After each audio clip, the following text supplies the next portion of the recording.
سان قرح بناد ماري وجدين ما قلنا القدومي والله بلا ميدب كان أنا أدرس ميدب كيا صوب حي مرة بعد حد إني عبي هذا أرك والله سن كان قبل سنة أنا بسنة متبليغ وآية خميس كيا هوريك سيجي سنة أي عمام الديداد ما العديه كقات ما عقد ما العديها كقاتي مركان قبيش يركع ليش نقربت ما أسكرك تدي ilaa jigboonti war ma soo celin hadda maxkamadda dhexdeeda wuxuu ka leeyahay jacaylan ciidan u qabaan u dhaca ciidanka waxma u dhaca gif kale waa in xaalad duruufeed ama xaalad nololeed ay haysatay isla markaana walaashiis oo xanuunsaneed lacag uu u baahnaa awgeed uu u dalbaday inuu hantidaas qaato qof aad isaga dhigtay dharcad ma ka dhacday taleefan haddana maalmo kadib ma shaxaaday isla qofkii aad horay u dhacday adigoo aan ogeyn $nus keen war xitaa shilin Soomaali ii sheeg mana lagu qabtay ilaa iyo maxkamad taasi waa shacda xariif magaalo Siraaji Maxamed Axmed Kuusow dhibanayaal Sakariya Yoonis Cabdi iyo Maxamed Cabdullaahi Maxamed dhalinyaradan labada ah 22kii bishii 2025 subax ay seminar u wada socdeen ayuu ku wada helay Kuusow wadada beerta Banaadir Muqdisho waxaana uu isaga dhigay sirdoon gaar ahaan ilaalada shacabka labada dhibane dhinacyada ayaa loo qabsaday moobeeladiina waa laga marsaday iyadoo loo sheegayo in baaris la marinayo 30 daqiiqo kadib ayayna heleen baraaruga ah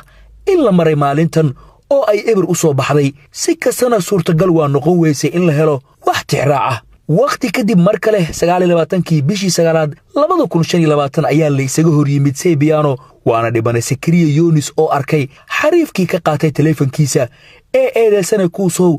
isla markaana shaafta weydiinaya oo amba war u weyn qofka uu la hadlayo wax xusuusana ka haysan wixii uu u geystay markiisa dhibanihii shalay la isaga dhigay dharcadka ayaa baraarugay awoodna la soo baxay shaxdana fahmay inay tahay sheeka xariif magaalo ayaa gacanta ku dhigay eedeysana Kuusow soo nawaday ilaa laamaha amniga uu ku soo simay markanna dhibana Sakariye isna ma hubeysna sida loo dhacay oo kale subax seminar u socday anoo meesha seminarka ka dhacay raadinayo taleefan qof ku hagaay oo idhaha waan laga soo dacwo ani yar kala marxaati kala jooga hadda labadeena ahayn oo dhahay waan laga shakiyay labadiin ay waan naga shakisay taa dhaadigi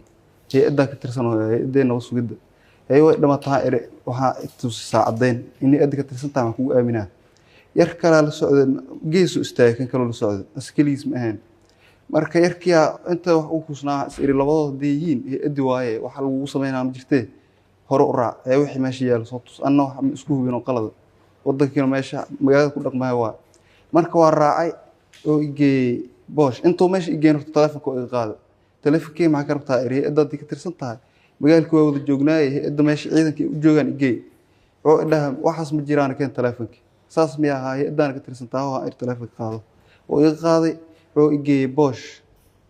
boosh igee darbigeeda meeshan waxa ku yaala jigboonta oo booshta laga ilaaliyo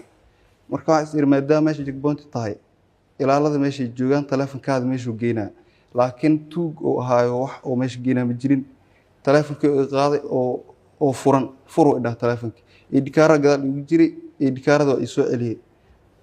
taleefanka saas uu qaaday marka 30 daqiiqo ama anoo meesha fadhiyo oo isdhaa taleefanka baaris ku maqan yahay waxa is erinayo 30 daqiiqo kadib taleefan baaris ku maqnaan kare meeshan ka tag iskaga tag meesha marka darbiga waxa joogay boosh nin oo maqaad ilaalinaya ninkii u tahay waxa erinayo askariya soo dhaa oo taleefan ay qaaday oo idinka tirsan ee taleefankeyga 30 daqiiqo inta idin fadhiyo wax barashada u socday marka wuxuu idhaa wax noo tirsan oo inta soo gala ma jiraan waa lagu gaaday saas marka saas cadeen waxay igu noqotay in ninka uu tuug ahaaba oo taleefanka la tagay laba taleefan oo qaado ani mid kale saaxiibkay marka saas aan ku tagay waxa waa booliiska namarka gaawna booliiska wax cadeen oo tuugas in la daba galay ah ima siin waa baxay waxa waa marka yar aan aqaano nabad sugidda ka tirsan oo iska shaqeynaa oo uu soo xiray taliye koox oo joogsay Sebiano eerideeda taliya kiiski la wareegay sidii aan kaamiro meesha ku lagu fiirnay waxa aragnay kaamirada qaybta hoos bas ujeedeen ma la arkeen waa ka tagnay kaamirooyin qaarkood noo haleysnaayeen marka sidii aan ku kala tagnay haddana 28 bis 8 ninkii waxa arkaa anoo socdo Banaadir isbitaal Banaadir hortiis waa isdhaafna labadeena oo wacay hadan waxa isdhaa ninku yaqaan waa u noqo laba mar ama waa maalin soo ahayd soolkii oo hal soona 10 ka hor arafo marka waa u laabta qamiisa ahayd waxa irhaya ahayd adiga niyo wuxuu yiri baahiya ayse $1 ii sheeg $1 ma irsaao ana weyno ijiday هي شيلين سومالي شيك ما هاي مركا عدكيان كشكي لو بالكورة اللي دعي تلفوني ويدي العك ويجي فيري كوفي وتمالكي عمامة مع إرنيو أدي وابكاشكي أهرقو warna igu soo celin tuuga taa dhahay or qabo jigboontiga biyaan geey ilan kiiska meesha uu yaalo marka hore meesha ahayd jigboontiga markaa geey waxaan wactali koox oo marka hore kiiska bilaabay asaa kiiska la wareegay kadib taas saasa loo sii wareejinay laakiin arinta hooya ku daaweynaa baan waa gudoomiye oo marka hore waa dhacay markii labaadna wuxuu rabay inuu farsameeyo oo laba mar maamadiis ma xanuunsay loo bil gudahood laba mar uu tuugnin isku daynik oo maama ka xanuunsan ma jirtan kaan waa tuug oo iscadaysto shacabka dhibaatay oo hay'adda magaceedan ku dhibaatay dadka adiga maxaa qabtaa ka shaqeysaa markaas MCA jooga hadda macaan iskuulaan ah marka subaxaas aroor hore ma ahayd xilliga hore 2 saac ba hubu ku tusama jirin miyaa kugu dhacay way hubka kan kala anta ku suneed hub mana tusan laakiin hub ay ma tusan magaca hay'adda ku sheegtay ha magaca hay'adda ii sheegay anna saasan ku aaminay markii hore magacaas lagu dhacay marka dambe adle markii dambe ana qabtaba iriniyo adiga waa tuuga tahay hor qabo waa ka shakiyo marka hore ma igu soo celinin isku ugu ahaay tooso ii daba galay aniga jigboontiga geey soo iiga orday marka war kale ma gelin ciidanka iriniyo kan ii haaya tuug hadda ka hor dhacay waa ciidankan iska war qabin oo is aqoon labadeen laakiin ani tali kooxan aqaan tali kooxyan wacay aan dhahaniyo ninkii hadda ka hor kiiskiisa ay qabatay oo taleefanka iga qaadaan haaya iyo imaam maalinkaas asma joogin ciidan way soo diray sidii ku wareejin kiis noocu ka dhacay taleefanka maxaa 15 qofka inta ku jiro oo maalinta kula socdo asma maxaa laga qaatay taleefanka laga qaaday maxamed cabdullah oo jooga miya waa jooga markaan markaa qabeys horka dhayso nin qorwad ma askar dhigtay adiga isbitaal banaadir ilaa jigboontiga war ma igu soo celinay oo been ay sheegay been ma ka sheegay waxaan iri hor qabo muuqaal hore oo meel kale loo duubo haafa ninka meel baa wax ku dhici jira aan lahaay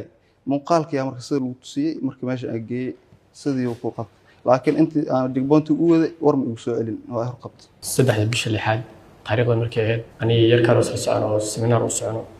mareen dhabarka dambe beerta banaadir anagoo socodkeena ku jirno waxaa gadaal loogu yimaaday ninkaas siraaj wuxuuna dhahay istaaga waa idinka shakiyo dhahay waa istaaga anaga wuxuuna dhahay waxaa ciidanka amniga ah dhahay amniga sugaa waa idinka shakiyo waayahay dhahay wuxuu sameeyey taleefanada baaraas ii soo dhiibo labada taleefan oo naga qaaday yarkaan kaleeto watay anigana waxaa dhahay intii musug oo kuu soo laabanaa meeshii ku sugaadaa baar 30 daqiiqo camal ah meesha fadhiyay موسى يسوع الله ولي كان يركان كله توته أنا كان ماشي سأقول في دي مركز دم بيتها سوستاي مركز لا صوفي لأنك ماشي وكبر حنا وواي من غير سو يركان وموسى صار نقين أصلا يركان كله تويل سعد وموسى صار نقين أخبار مركز ماشي في دي كذب أو حقيقي ما ده أصلا يركان تو لو سوي سعد كذب عسمين إيش وحاو دكامنا كده وايد دكامك مش كده كاميرين كذي على لقري فيديو دار بارا هالله سيديا فيديو لو باري أنا محوا مركز كده بحالي ناس كبح على صواب عادي يعني كوي لو أتنك بيش سيديا على صواب وحالي دانك يا الله هاي كله واي ما هذا يركان مش في دي مركز عاد مش كجرو واقوم صد بس هو عند عليك تلف كي قاعد أنت سوى ما حقبتها ما حكش صارت أنا ما حكش كي MCH مركو موبايل قاعد ما حكوا شيء ما حكوا ليه وحيصير كده إنك نوسيد هاي إنك نوسيد أو هاي تلفك وبارا واحد يبجلك يسوي رجل وكاشكية مركانه حكوسية بين يركان كده إلى السعودية وت مركان دو قف نول كاوت وحالة تلفن و سكان سيدي أكو أميني ويصلا منك مركد مي يصلا ده صدق دقيقة عمل مش في دي يوصلا وريم أنت فريسو كوصلا ما كراسي ها كرسي ماشي يلا إذا كو فريسو أصلا قناة هاي أنتوا هذا مركز تسيق وحو هذا ماشي باريستان هذا ولا تلفونين صبارة أنتوا كبار ده ودي يركان كلاوتو إن كان أوتو يعني مع تلفون مع تقف كان كاوتة يركان كلاوتو مركب وتنوع من الكواس كفريست أنا كشيء ما لوق ولا قبل ممكن جوات عبارة صعب ما أنا أركي أنا مش كبير نوع على قاعد نوعين تلفون لحيتون eedeysana siraaji kuusow xariif magaalo oo qiraal ah ayaa garsoorka u waramay isna siraaji waxaa dhacday zakariya yoonis aa dhacday adoo iska dhigaya inaa ciidan ka mid tahay waa baaraha ku dhacday taleefon nooca oo Samsung kan waa ka dhacday eedaas ma gashay mise ma galin dooda ka qabtaa dooda ka qabaa haye noo midaa jirto aniga gabar dhalata aad u xanuustay markaas iyadaana wax qaris ma hayn marka jacayl aan ciidanka aan jeclaa awgiis anoo ciidanka jeclaa anigana jeebkay oo wax la'aan ahaa markaa waxaan suubiyaan garan waaye si xeeladan wax ku qaatay waxaan weligeen waan jeclaa askarina oo sugid inaan noqdo marka waxaan jeclaan lahaa in xafis liisiyo arrintaas iyada laga odeeyo inkastoo qalad ay ugu tahay inaan hay'adda faareed aan galo laakiin duruuf ay igu liftay gabadha aan reer baa curud u ahay gabadha anaga ila dhalatay aad u xanuunsatay hooyadeena waa dhimatay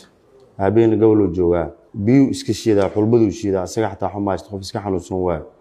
marka gabadha ila dhalatay xaaladdeeda ay noqotay lacag u baahnay dhahday marka saasi wax u dhacayno adiga maxaa ka shaqaysaa aniga dhismo caruur ma lihido iyo islaan maya islaan wallahi laakiin waa kala tagnay laba maraaxaa soo guursaday waa ilmiyaa ku soo halaabay qofkan maxaa see wax u dhaceen qofkan waa u imaaday waa kaashkiyaan dhahay adi maxaa tuu dhahay askariyaaan dhahay sugada taleefon baan ka qaaday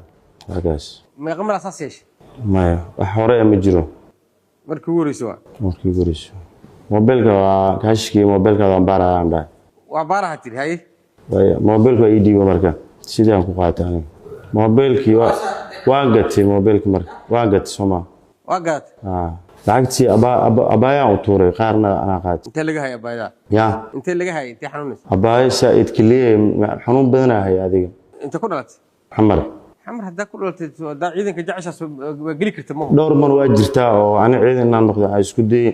iskool booliisiin aan tagay oo la dhahay waa buuxsantay qoraalkii nacnac mar aan tagay xataa waa jirtaa marka ilaa haddana waa jecla inaan noqdo marka haddaa la baxda oo mobil gaartay intee goorme lagu xiray marka maya falkii markuu dhacay lama soo qaban aniga haye bishii lixaad uu falka dhacay bishii lixaad ahayd bishii 21 waa la soo qabtay oo ninkii aan wax ka qaataas aragnay aniga aseebi aan isku aragnay laamiga aan isku aragnay maal cadiya ka qaatay ma qofka maal cadiya ka qaatay falkii maruu dhacay ka dambe maxaa isku aragnay laamiga way qabsaday yoom maxaan dhaa walaalo waa jirtaa waxaan dana ii geesan dhaa iska kicay falaalka waa ahay tani waa sumcadil ciidamada iyo eeda kale ayuu fadhigan ka jeediyay xeerlaaliye dhambe Bashiir Cabdi Macalin hadda maxkamadda dhexdeeda wuxuu ka leeyahay jacaylan ciidan u qabaan u dhacay ciidanka wax ma u dhacaa gaf kale waa shalay wuxuu galay shacabka u dhacay oona u geysta dhac hantidoodana qaatay sidoo kale wuxuu ka faa'iideystay nuglaashada shacabku ay u nugul yihiin hay-adaha amniga inay dhegaystaan ay warkooda maqlaan uu ka faa'iideystay wuxuu sumcad dilay hay-adaha amniga oo ka dhigay wax dadka baarta isla hadda wuxuu leeyahay jacaylan u qabaan u dhacay ciidannimada jacaylan u qabaan shacabka u dhacay oo la taagan yahay qareenka ayaa isooristaa ka keenay eedaha xafiiska xeeraalinta iyadoo ku dooday in aan la caddayn ka mid ahaanshiyo argagixiso iyo isu ekaysiin xerashada reeska ciidamada ah waxaana ay codsatay in galkan loo wareejiyo maxkamadaha kale ee awoodda u leh qaadistiisa xaalad kasta oo maraya dhageysiga dacwadda mudane gudoomiye mudane garsoore is-hortaagaygu wuxuu waafaqsan yahay qodobka 105 farqadiisa koobaad ama farqadiisa labaad xarafkiisa B ama xarafkiisa A mudane gudoomiye mudane garsoore is-hortaagaygu wuxuu ku saabsan yahay ikhtisaaska maxkamadda kiiskan mudane gudoomiye mudane garsoore markii laga hadlayo ikhtisaaska awoodda maxkamadda waxaa la soo jeedin karaa xilli alaale xilliga dacwadda dhageysiga lagu jiro inta aanan 119 lagin ama aan la gabagabeynin sababta is-hortaagaygu waxay ku qadantaa marka mudane gudoomiye mudane garsoore eedeysanaha qareenku u ahay in aanan la saari karin ama aan la qaadi karin dacwadiisa maxkamadda ciidamada in aan la saari karin sababaha soo socda dartood mudane gudoomiye mudane garsoore qodobka 4 iyo qodobka 7 ee xeerka habka ciqaabta Soomaaliyeed ayaa waxay dhigayaan in ikhtisaas la'aanta awoodda maxkamadda xukunka soo baxa ay ka dhigayso waxba kama jiraan ayna tahay sharci in la dhowro mudane gudoomiye mudane garsoore qodobka 4 la akhriyo qodobka 7 oo ikhtisaaska hadlayo marka ka gudbo maxkamadda ciidamada cidda lagu qaado iyo cidda ay tahay in lagu maxkamadeeyo xeerka maxkamadda xeerka ciidamada qalabka sida sheegayo markii laga hadlay Siraaji xafiiska xeelaalinta wuxuu ku soo eedeeyay 383 iyo 484 383 mudane gudoomiye wuxuu ka hadlayaa iska dhigis qof markii qof uu iska dhigay ma jirin ID card oo nabad sugidda leedahay uu sheegay baarihii ma jirin hub oo ciidan oo dawladda leedahay adeegsaday sidoo kale ma jirin darees ciidan uu gashtay si uu isaga dhigo markay hay'adaha nabad sugidda kaliya afka ayuu ka sheegtay inuu yahay hay-adaha sirdoonka isla markaana uu sameeyay khiyaano ama inuu qaatay hanti dad kale leeyihiin 383 marka maadaama uu yahay qof shacab oo hay-adii sirdoonka ay cadaysay inuusan ka tirsaneen si lamid ahna aanan la keenin hub iyo dareys iyo ID card uu isticmaalay kiiskan waxaa ikhtisaas u leh maxkamadda rayidka ama maxkamadda gobolka Banaadir maxkamadan waxaa ka codsanaya inay u wareegiso una gudbiso maxkamadda gobolka Banaadir si eedeysanaha loogu maxkamadeeyo qodobka 383 oo iska dhigida ah iyo hantidii dadka shacabka ay qaatay ma aha in maxkamadda ciidamada la keeno cid lagu qaadan xeerka ciidamada sheegay maxkamaddu waa maadsanta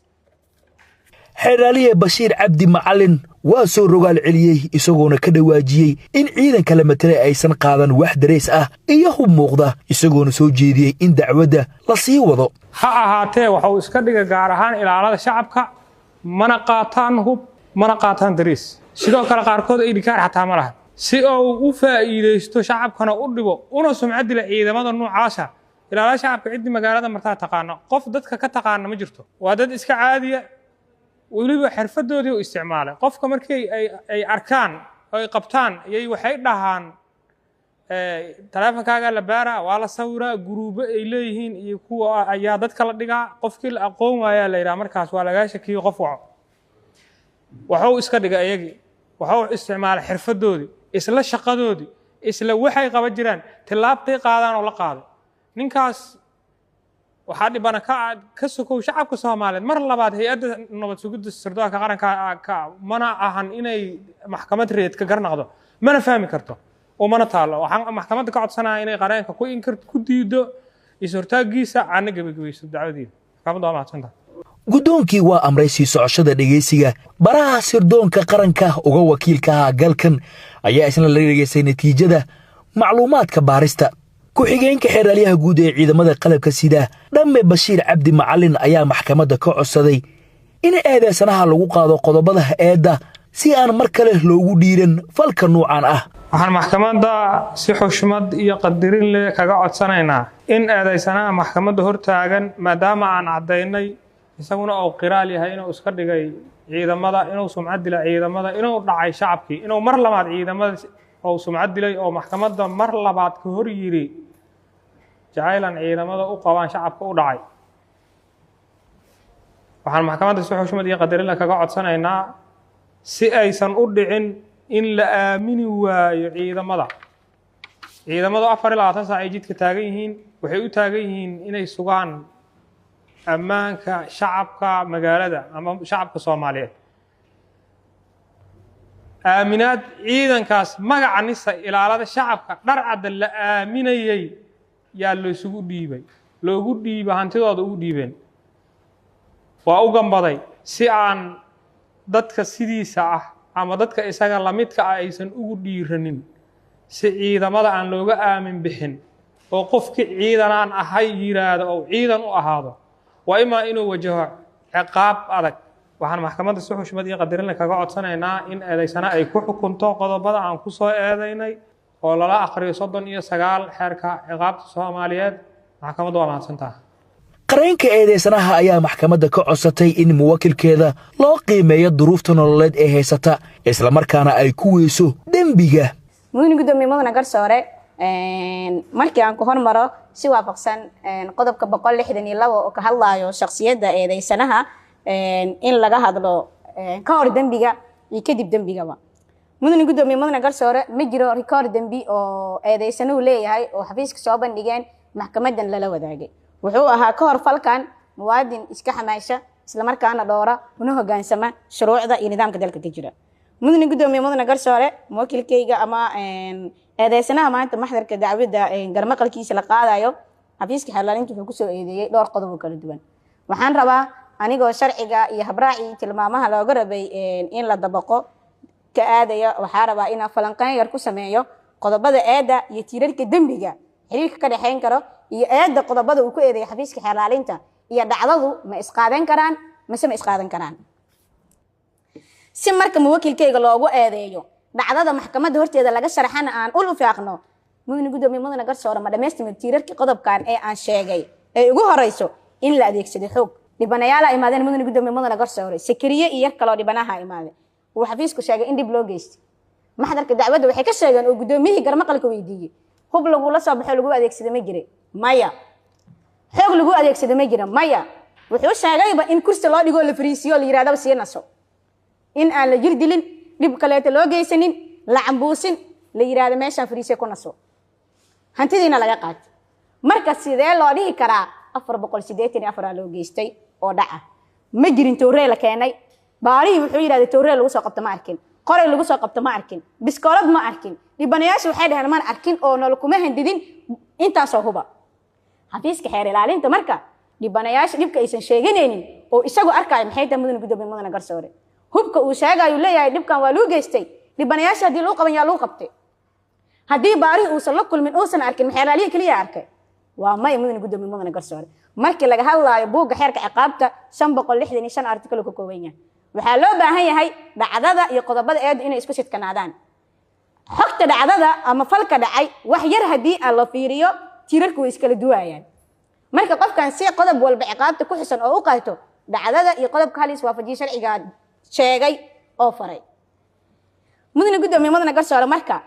maadaama aan la cadeynin in hub la adeegsaday cidii loo adeegsaday ay tiraaday ma jirtaba hub la tusay oo nal ku qabtay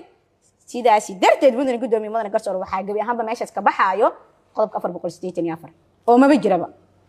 wuxuu isticmaalay muwakkilkayga afkiisa miyaa hub ula muuqda xafiiska xeer ilaalinta wuxuu sheegay inuu aragtidiisa ku qanciyay uu yiraahdo laamaha ammaanka ahay isla markaana mobilkiisa waa laga shikii waan soo baaraa mobilkiisa ka qaatay waan ka tagay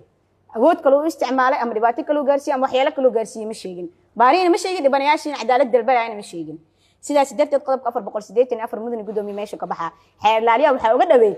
inuu 496 aado oo ah turuufo qof hanti in laga la wareego iyadoo markaas la qaldaayo ama wax warbixin kale loo sheegay waxa kale oo kaga filnaa xafiiska xeer ilaalinta intuu 484 aaday 383 inuu ka ekaado oo ahayd iska dhigis qof wuu qirsan yahay muwakkilkayga inuu hay'adaha ammaankiisu ka ekaysiiyay inkastoo aysan dhameystirin waliba isku ekaanshiyeesa ama iska dhigista qofka 383 uu sheegay sababtoo ay dhikaar nabad sugid leeyahay ma isticmaalin darees markaas ma isticmaalin qaabkii iska dhigaan iskama dhigin kaliya xaalad ama saacad kooban ayuu hadlay hadalkiisuna yiraahday hay'adaha sirdoonka ka tirsanaa marka laga soo tago ma jirin darees uu isticmaalay dhikaar uu sameystay goob markaasi ay fariistaan ama astaan kale leeyihiin oo isticmaal ma jirin loogay leeyihiin ma isticmaalin afkii ayuu ka sheegtay bis sheegashada afka marka mudane gudoomiye mudane garsoore 383 maba dhameystirayso marka 383 maadaama muwakkilkaygu uu yiraahday waa qaatay hantidan falkaana xaaladana aan ku qaatay 383 iyada ciqaab leh qodobkaas ciqaab uu sheegaya waliba wuxuu leeyahay qofka markuu iska dhigo qof kaleetood uusan ahayn isla markaana macaash sharci dara ah helo macaashka sharci darada oo hantida uu qaatay 383 ugu filnaad muwakkilkayga in lagu eedeeyo xeer ilaaliyaha isagoo uu sameeynayo ka badbadin ayuu wuxuu sameeyay inuu 484 oo aanan waxba cadeyn ah oo marag muujin loo haynin tirarkeeda dhameystiran inuu muwakkilkayga ku eedeeyo mudane gudoomiye mudane garsoore markii aan aado qodobka 119 ee gabagabadeeda mudane gudoomiye mudane garsoore maxkamadda sharafta leh muwakkilkayga wuxuu maxdarka dacwada ka sheegay si niyad samina u qastay in xaalad duruufeed ama xaalad nololeed ay haysatay isla markaana walaashiis oo xanuunsaneed lacag uu u baahnaa awgeed uu u dalbaday inuu hantidaas qaato wuuna sheegay inay sharci daro tahay hanti qof kale leeyahay inuu qaato sidoo kale laamaha ammaankan in la isku ageysiiyay inay sharci daro tahay uu sheegay laakiin xaalad nololeed uu ka foqsin karin inay haysay isla markaana halkaas uga isticmaalay hadii la dhihi lahaa baawur ku kireystay magaalada ku tamashleeyay waxyaabo badan uu ku sameeyay waxa la leeyahay waa tuu ku soo bareer hanti dadka inuu maalin kasta dhaco laakiin maadaama duruuf nololeed ay haysay qodobka 110 xeerka